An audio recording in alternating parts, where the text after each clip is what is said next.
रसालपुर अंचल विशिष्ट शिक्षाविद समाजसेवी जगन्नाथ जी द्वितीय श्राद्धवार्षिकी उपलक्षे एक विशाल रक्तदान शिविर अनुष्ठित हो जाइए। अवसर में रसालपुर सरकारी उच्च विद्यालय परिसर में जगन्नाथ जी स्मारकी समष्टि पक्षर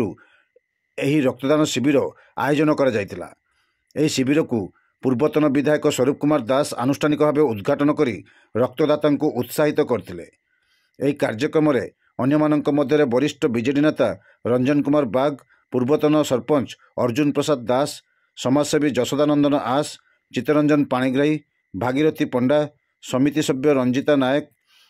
छात्रनेता विभु दत्त परिड़ा, विनोद जी, अशोक जी, आलोक जी, रजत पात्र समेत रसालपुर हाईस्कूल और कॉलेज रेडक्रॉस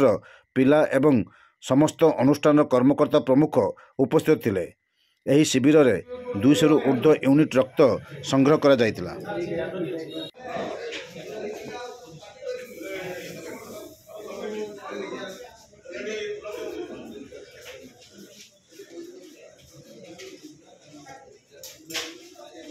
ठीक अच्छे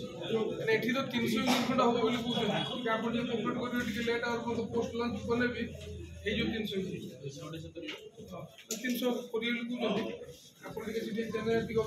खाया